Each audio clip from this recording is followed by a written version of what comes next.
Welcome to the Chronicles of Rome, Episode 13, the Third Samnite War, the Battle for Italy.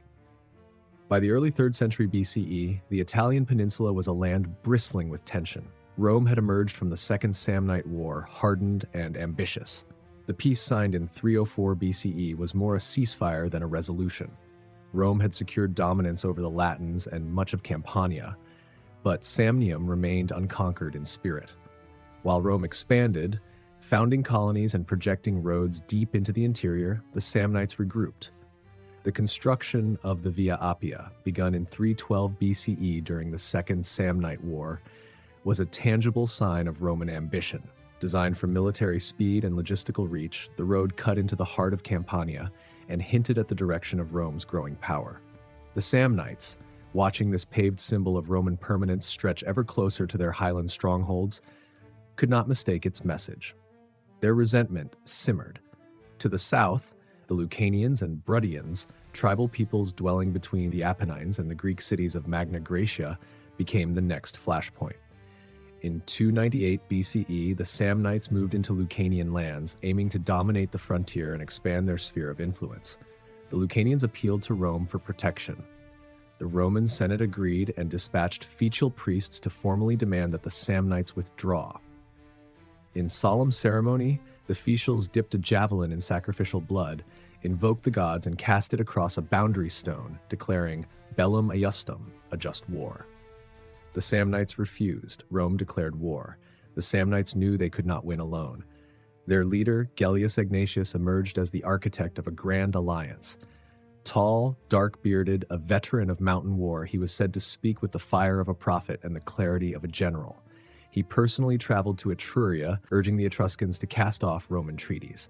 From there, his words stirred the Umbrians, then the Senone Gauls, fierce warriors still remembered for their sack of Rome a century earlier. What united them all was fear of Roman roads, Roman colonies, Roman gods. The alliance formed in shadow, but Rome moved first.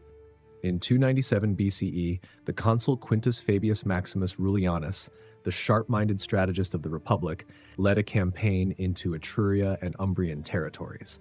His actions disrupted their assembly. Roman victories were not sweeping, but they were timely. The Etruscans and Umbrians were pinned down, unable to unite with the main Samnite army. The coalition began to unravel before it had fully formed. Still, a massive enemy force was gathering in central Italy. Gellius Egnatius brought his Samnite legions to meet the Senone Gauls. The plains near the town of Sentinum in northern Umbria became the crucible. In 295 BCE, Rome marched. 2 consuls led the Roman effort: Quintus Fabius Maximus Rullianus and Publius Decius Mus. Between them, they commanded some 40,000 troops, including Latin allies, Campanian cavalry, and hardened veterans from prior campaigns. Rome's manipular legion, honed in the mountain wars of Samnium, now moved like clockwork, cohorts positioned in triplex aces, the 3-tier formation of hastedi, principes, and triarii. The morning before battle, the air was still. Roman priests consulted the sacred chickens. They refused to eat. The augurs frowned. Decius Mus looked skyward. A streak of lightning flashed to the left. He nodded slowly, grimly. He had seen this omen before. The battlefield of Sentinum was broad and open, a rare plain nestled between rolling Umbrian hills. To the east, thick forest. To the west, a river curling lazily beneath mist. The Gauls held the right flank, massive warriors daubed in war paint, chariots glinting with bronze. The Samnites, in their patterned tunics and crested helmets, held the center. Across from them stood Rome. As the sun crested the hills, the Gauls advanced. Chariots thundered into the Roman right, scattering light infantry. The air exploded with screams and the tearing of hooves. Gaulish warriors leapt down to fight on foot, hacking with cleavers. The ground turned to mud beneath trampled bodies. Fabius held the line. He watched, calm and unreadable. When his aides panicked, he told them, "Wait, the storm spends its strength early." On the left, the Samnites surged, shields locked, spears thrusting. Decius Mus rode to the front. He watched his men stagger.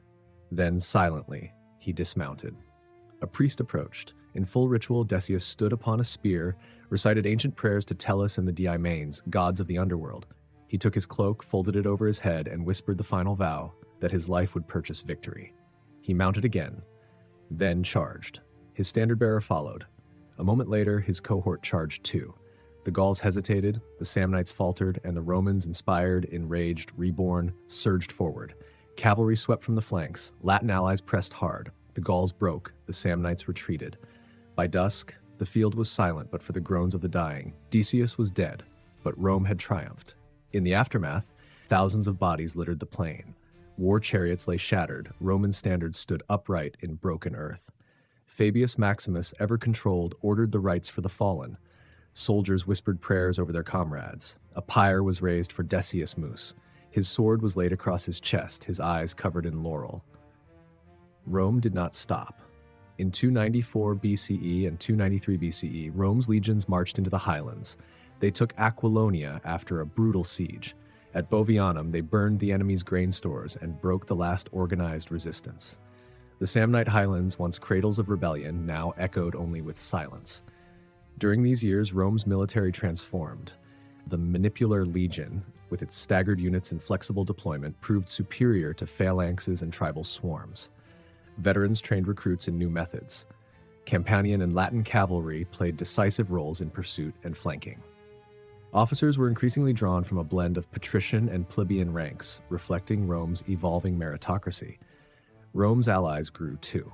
The Picentes, dwelling on the Adriatic coast, allied with Rome around 299 BCE. Their warriors, terrain knowledge, and food supplies helped secure the northeast. Rome's encirclement of Samnium was not just military, it was diplomatic. In 291 BCE, Rome founded Venusia. 20,000 colonists settled its fertile hills. Roads stretched from its gates. Magistrates laid out a Roman grid. A forum rose. So did temples, to Jupiter Optimus Maximus, to Mars Ultor. Local shepherds watched in awe as Rome turned earth into order. Elsewhere, Roman surveyors extended the Via Appia and began the Via Valeria in 306 BCE, stretching the Republic's reach eastward.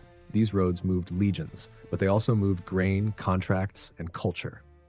A merchant in Capua could now ship goods to the Adriatic in weeks, not months. The peninsula was no longer a patchwork of tribes, it was becoming Italy. The war taxed Rome's economy. Grain prices surged. Veterans demanded land. The treasury strained. But with Campanian fields and Apulian estates under Roman control, wealth returned. Retired soldiers became settlers. Former battlefields became vineyards. Rome's political system bent but did not break. The consulship, a one-year office, proved too short for long wars. The proconsulship emerged, a command extended beyond one term. Experienced generals could now lead through entire campaigns. Religion sanctified all. The devotio of Decius became legend. Children recited his story, statues were raised, temples held ceremonies in his name. Rome believed it had triumphed not only through arms, but because its gods had willed it. Defeated cities were granted civitas sine suffragio, citizenship without the vote. They became Romans in obligation, if not in rights. But Roman magistrates governed them. Roman roads linked them. Roman cults were planted beside native shrines. Over time, distinctions blurred. Rome was not just expanding, it was absorbing. Livy tells us of divine signs and heroic speeches, but modern historians like T.J. Cornell remind us, behind the drama stood real strategy. Law, road, ritual, and colony, the bones of empire. And even now in Venusia and Bovianum, the remnants remain. Inscriptions on stone, town plans etched in dust, echoes of that century when Rome fought not to rule, but to endure. But remember this, before Rome commanded the Mediterranean, before its name carried the weight of empire, there was a day when it nearly fell. When Gauls charged, Etruscans advanced, and Samnites fought to the last. There was a day when a Roman consul gave his life not for land, but for destiny. There was a day when all Italy stood against Rome, and Rome endured. This has been the Chronicles of Rome. Join us next time as we explore how Rome turned victory into permanence. From roads to colonies, from allies to dependence, from conquest to control. Because after Sentinum, Rome no longer fought for survival, it fought to unify a world.